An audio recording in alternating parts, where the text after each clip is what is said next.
Hi and welcome back to the second video of me talking about the costs of an exchange year in Japan. For those of you who don't know, this is the second part, and in this part I will talk about how I paid for the expenses of my exchange. You can find the exact breakdown of those expenses in the first video of the series right here. If you haven't watched the first video yet, let me catch you up on the situation real quick. I stayed in Japan as an exchange student for 1 year from September 19 to July 2020. The exchange itself cost this much,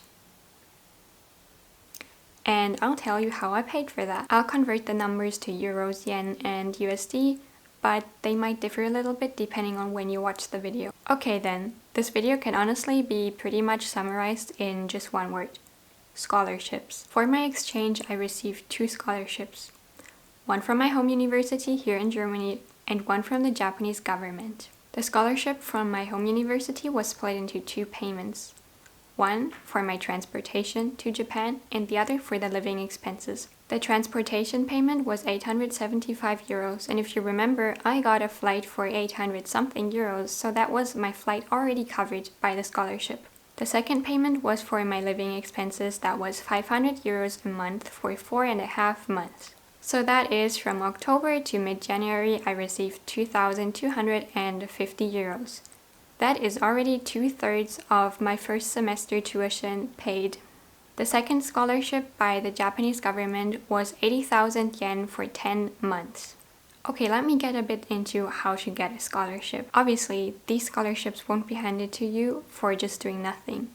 So they do require a little bit of work, but it's honestly not as much as people think it is. For the first scholarship, I had to write a letter why I had applied to the scholarship, why it would benefit me, and how I was going to represent my university, but also Germany as a country in Japan. Basically, what I did was do some research on the classes on the university, what they offered, and how I could represent Germany on social events and such. I'm a Japanese language student, so going to Japan was kind of an obvious choice, but try to keep it kind of personal, why it is relevant to you personally, not some general terms. Then the other requirement was a letter of recommendation by one of my professors. And honestly, if you attend classes somewhat regularly, or you've had a class with the same prof for maybe a year or 2, then if you just go and ask them, I'm sure they will gladly write that for you, given that you didn't completely fail those classes, obviously. The second scholarship, JASO, also required a letter of recommendation by one of my Japanese profs, which they had no problem writing that for us at all. They also wanted a transcript of our grades,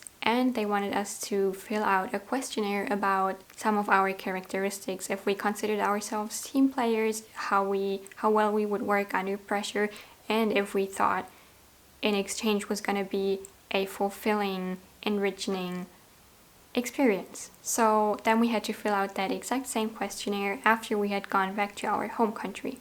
And then while we were in Japan, we had to sign a paper basically every month that just said that we're still studying, we're still attending the classes, and we're still following the courses.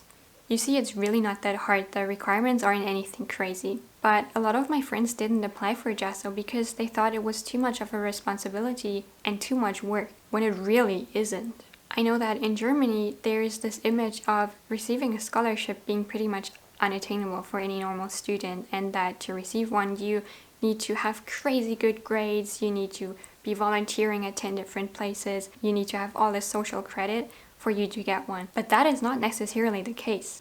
Sure, there are some institutions that will only support certain types of people, but there are also institutions out there that if they see that you do make an effort and have put a little bit of your time into it, they will gladly support you. So don't let others discourage you, and don't be afraid of putting in a little bit of extra time and effort into these applications. Like honestly, writing a letter why you want the scholarship or asking your prof for a letter of recommendation is so little effort compared to what you will gain from it.